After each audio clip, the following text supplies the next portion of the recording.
I gotta tell you this. I bought a place here not too long ago, and I was telling Bill about this. Bill and I were having dinner one night, and he couldn't believe it when I was telling him about this place. But went to an auction. Very few people there. It was just one of those ones where they don't all work out that way, but there's just a few people there, and there was quite a few properties on the list. And I ended up buying a farm in the Midwest. And there's a 4-bedroom house on the property. There's a bunch of barns. It's got acreage. There's a creek that runs through the property. Beautiful, beautiful property. And so anyway, I get the thing bought. I paid $11,000 for it. Okay? Own it, free and clear.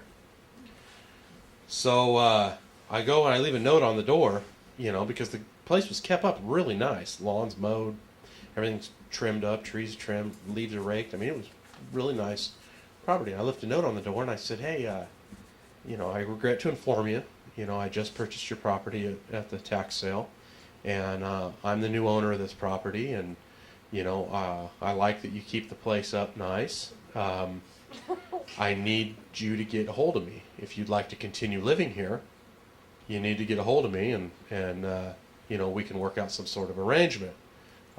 I don't want to have to kick you out, but I will. Okay?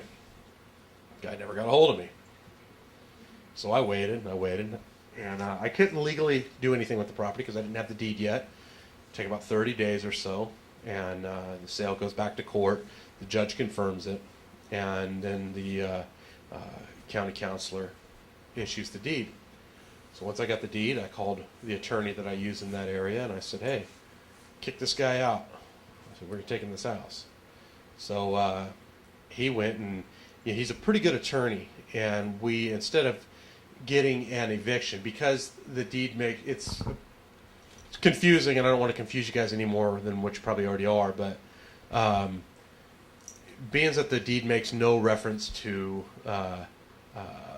right of possession and this and that, basically the court granted us a writ of assistance versus an eviction, which means we don't have to go through the eviction process. The judge basically just gave him 10 days to get his stuff and get out. Okay, which worked out great for us. So he's notified by the court that he has 10 days to vacate the property. Well, now all of a sudden the guy calls me and wants to work something out. Okay. I said, sorry, man. I said, I can't. I would love to work something out with you, but you should have called me a month ago. Well, I'm calling you now.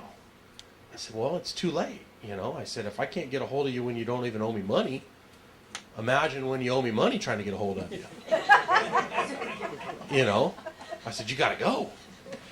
So anyhow, he was a nice enough guy, and he says, hey, I've lived here 30 years, and I got all this stuff here, and there's no way I'm going to be able to get it out, in 10 days.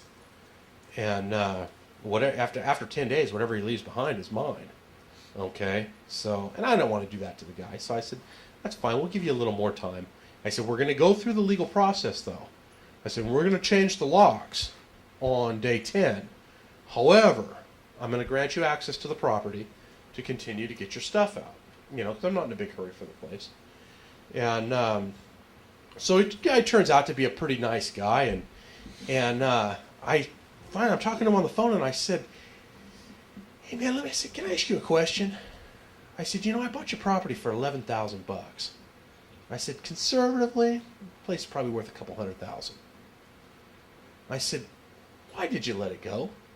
I said, all you owed was just $3,000 or so, $3,700 in taxes. I said, why'd you let it go? And I'll never forget this. The guy says, well, he says, I'm kind of a procrastinator. I said, what? He goes, yeah. He goes, I've kind of been that way my whole life. He says, I'm kind of a procrastinator. He says, it's not that I don't have the money. He goes, I have the money. I got a great job. I make good money. He says, and I know it's my own fault. I should have gone down and paid the taxes, but I didn't. He says, but it's okay, though. He says, this is a lot of property for me to take care of. And he says, I was wanting to move anyways. He said, so, I'm looking for an apartment now. I'm going to go move to an apartment, and this and that. And he says, oh, by the way, he says, the heater's broke in the house. The furnace is broke in the house. He says, which is really probably the main reason why I'm moving. He goes, no, I'm just tired of being cold. I swear to God, that's what the guy tells me.